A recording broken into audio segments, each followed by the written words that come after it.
Hello, everybody. Welcome to my stream. We're here live in wherever part of the country that I'm in, West Coast, and it is later morning. There's a busy morning this morning, but I did read my Bible, and I'm going to go over the next part of Proverbs. Yeah, man. Thank you for joining me on this journey.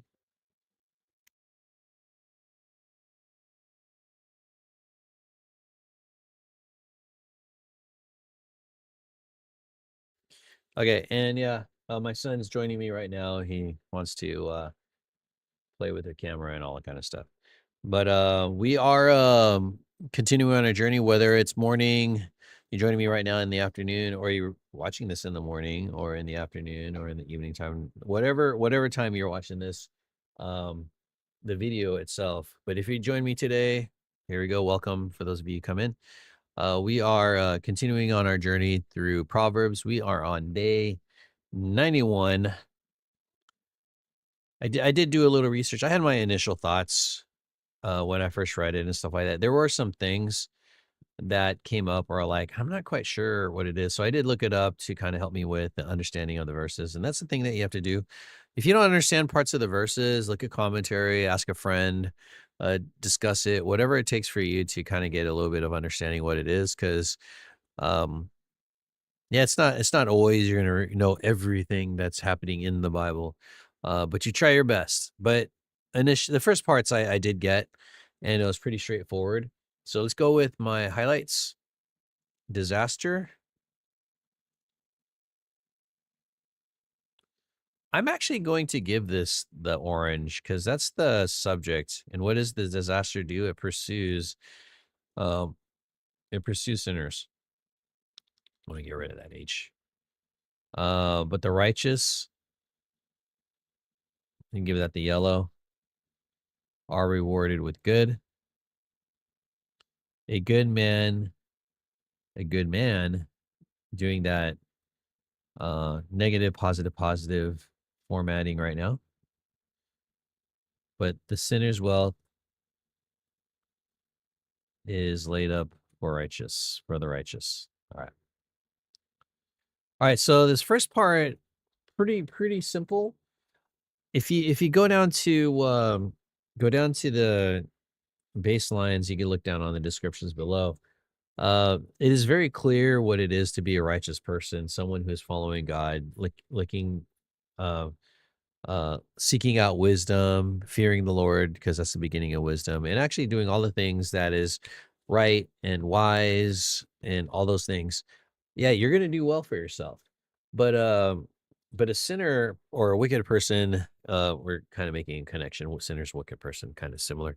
Is that the wicked person goes ahead and lies, steals, doesn't accept reproof, doesn't listen to other people's counsel, doesn't have teachers. It kind of goes with the whims of their own. And what happens is that they're not using their resources wisely. And because they're not doing it, disaster is going to follow them. And I see this many times where I guess for myself, giving someone advice, hey, if you do this, this is going to happen. Or I guess this would be it. I tell my students over and over again, like, hey, something's due at a certain amount of time. If you don't spend time on it, you're going to spend all night long trying to put something together that is mediocre. And time again, we have the students who kind of work hard and do it all, but those who don't work hard and wait till the last minute or don't even do it, the disaster that gets them is a bad grade. And so, obviously, if you're not being wise, being appropriate with your time, seeking advice of other people, and kind of following through with what is told to you, yeah, disaster is gonna be bad for you. But for the righteous, yeah, I'm not saying that they're going to be wealthy.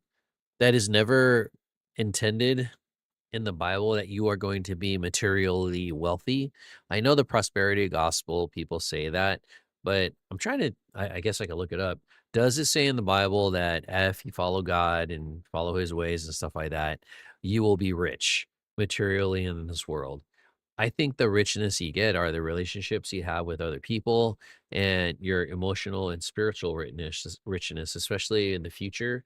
world to come, because we're in a world that is evil, corrupted, sins here, that Satan's in control, and he's doing all the things. And yes, I will say right now, Satan is in control. He's allowing Satan to do things on this earth.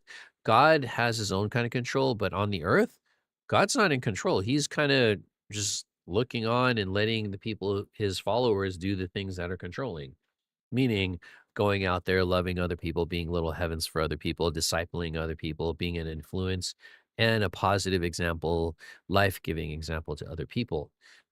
If God is in control, um, we wouldn't have free will. That's what I believe. If you don't think that way, then you go ahead and look in the comments. We could discuss it. Um, I'll go right in the chat. Hello, everyone. Thanks for joining me. I'll do that in the chat. Well, thanks for joining me. Anyways, well, so the righteous will of course they are. And what we said before is like, if you're wise and you're using wise counsel and you're making good decisions, appropriate decisions and stuff like that, especially in your workplace with relationships, people respect you. People admire people, those who are trustworthy and open and faithful and all those things. If you look at the fruits of the spirit, they're all those people: kind, compassionate to other people, self-controlled. Like, people recognize those things.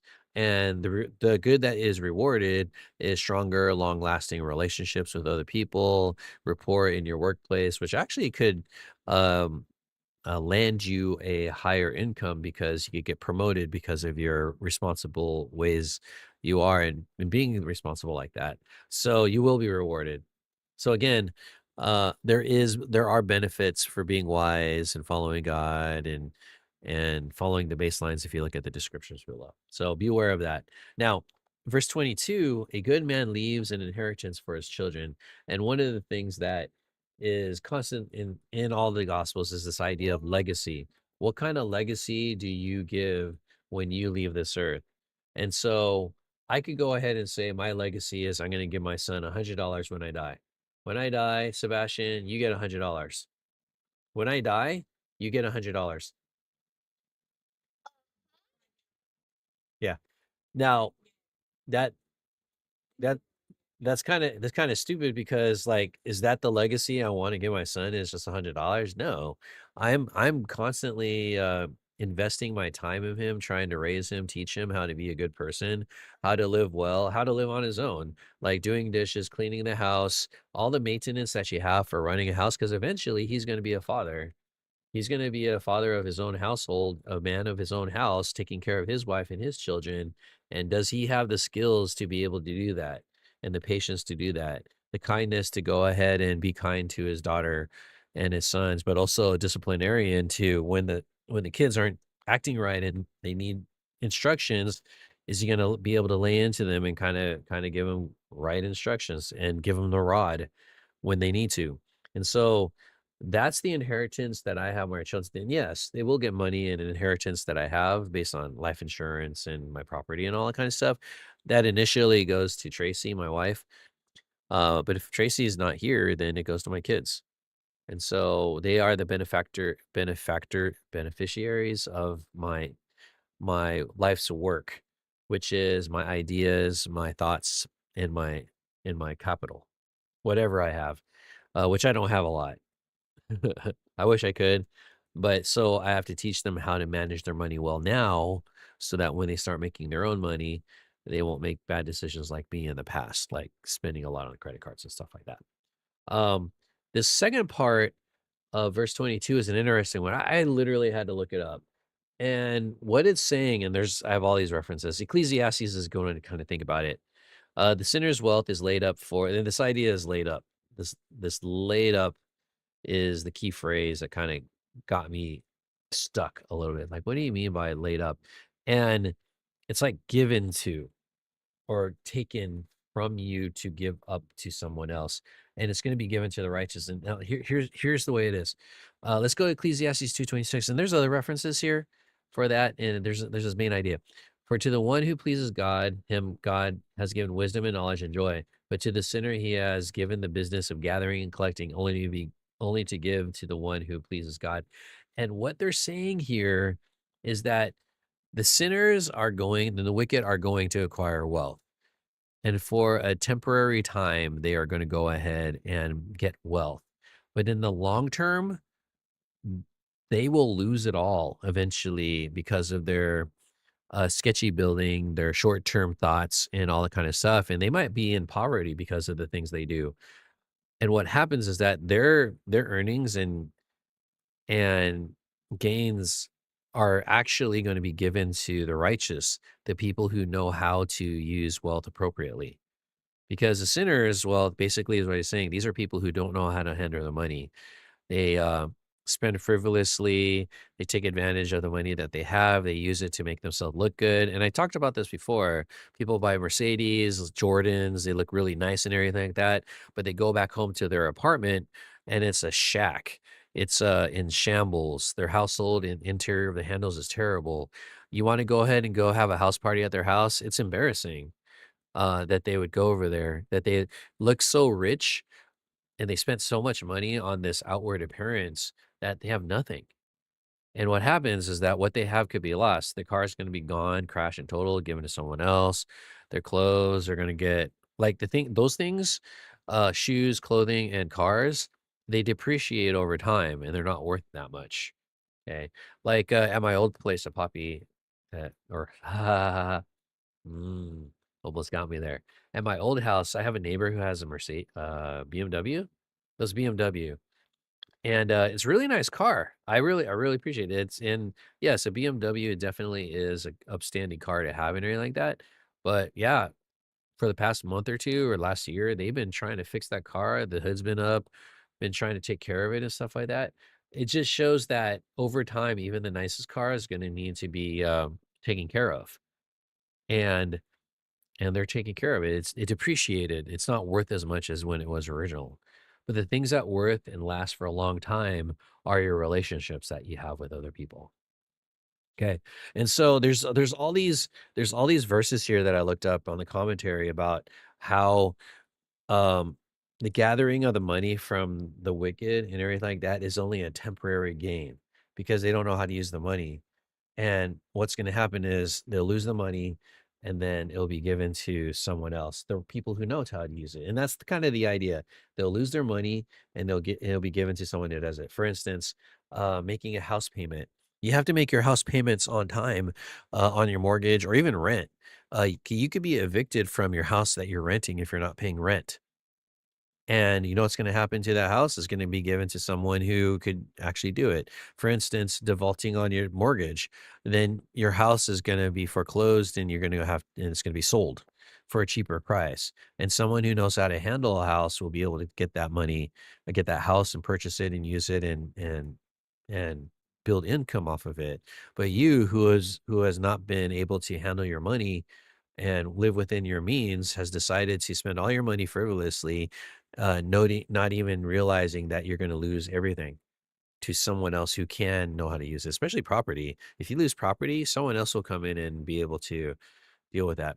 Now, for instance, my situation, which maybe is similar to everyone else's, is this idea of let me go ahead and my where to go. Anyways, this idea of money. So I have been saving my money for a while, and um, and we saved like $10,000 to go ahead and help with a down for our house and stuff like that. But we decided, no, we're just gonna rent. You know what we did with the $10,000 to help us move and live in a house that's pretty much the same rent as the one we had before, but twice the size of the house. We were blessed with a house, but we want to make sure that the house is good. We have the furniture needed for it. We transferred everything over, and that our place is livable and also be able to accommodate hosting other people. And to do that, it costs money to move things and to buy extra furniture and do all the things that we need to do to help and we use that 10,000. We're using that $10,000 to move and stuff like that. Hopefully, we don't spend all of it so that we can kind of build up our 10,000 again and more because for the next 10 years, 15 years or so. We want to continue to save, and hopefully the market crashes in the housing market, and then my wife and I can buy a littler house for our own selves. Because my kids hopefully will be living on their own as adults and making their own money and living life. And so we don't need a big house. We just live in a smaller house so that we could go ahead and take care of that and we own it. And it doesn't even matter where we are. We could just pick a spot that we really love and enjoy and kind of live there after saving and stuff like that. But for now, the housing market's really hard. And my family has never been a family of wealth. And so I have been building up. And so I'm trying to be responsible with my money even though I'm renting. And so hopefully over time with my wife and I saving money, we'll be able to go ahead and buy a house because that is kind of the goal, longevity and long-term goals and stuff like that. But the thing with sinners, they don't have long-term goals, and so they just spend frivolously, or they're just bad money managers, and they just spend on whatever. And so there is something to be said about managing your money, budgeting, and making sure you're living with your means and within your means. And I think that is wise. That is very wise. Uh, if you don't know what, listen to Dave Ramsey. Talk to people who are in a similar situation with you, but are living life and doing okay and being able to save money. I think that's really appropriate. And I think to be a good steward of God's blessings is to be able to manage your money efficiently and with wisdom. That's what I have to say. I don't want to give all my property and finances stuff like to another person and they take care of it. I want to be the one to take care of the stuff that I have. Okay. And then when I'm gone, my children could go ahead and take care of with the stuff that I have. So that's how I think about the future. Um, and God here is talking about having long-term goals for the money that you're getting. If you don't have goals for the money that you're getting, then you're just saving just to save. And you're like that. I think it's with Matthew. It's the Luke verse, and it was talking about how the guy had this big gigantic grain holder and he stored up all this stuff, everything in there. Um, I don't think he did anything to it, like give a will to whoever it is, but he died and he didn't even get to benefit from the fruits of his labor or his future generations if he had any. It's assumed that it was just taken from him by the state or anybody else. I could go back and look for it if you want to contemplate that. But anyways, um, it is very important to watch how you spend, live within your means, and think about how you're going to use that money for the future. Um, work dealing with the now and trying to look good, buying the best car, house, electronics, and stuff like that. You know what? Those things depreciate and they're not long lasting. It's relationships with others, a loving God, making disciples, building a good rapport at work. Those are the things that last. Your character and things. Anyways, work on your character. That's what's important on the things that whatever's on your heart. Make sure your heart is set on the things above and the things that move you forward. Spending right now leaves you in the now and never looks to the forward. Okay. And so those dreams that you have for the future, they won't come unless you kind of plan for it, save for it, and then move forward doing that. And it will take sacrifice. Uh, I sacrificed a lot and it was a grind to get to where I am now, but I'm not perfect. I say I'm like middle class right now. If my wife starts making six figures, it might be different and we could save a little bit faster. Since we have the means in which to save and we know our budget and everything like that, if she starts making extra money, that extra money is going to be put aside for our future because we're learning how to use the money that we have now modestly and moderately. And if we're gaining more money, I don't want to have higher living. That's stupid because then I'm spending more. No, I want to live within my means and continue on. I do know for one selfish thing is that my monthly income that I get for personal, I would raise that a little bit so that yes, I am enjoying the fruits of my labor in a way that doesn't destructive to my family, but just for me. Anyways, it's my own selfish, sinful self wanting my own money to spend on my own on whatever I want to and save up for like a new computer or something. maybe I could make an income off of streaming, and I could do like this little marathon where I'm gonna build a new computer and see if I could get money that way. But anyways, I'm gonna go ahead and go now. I've talked enough. Thank you for joining me. Hope you learned something.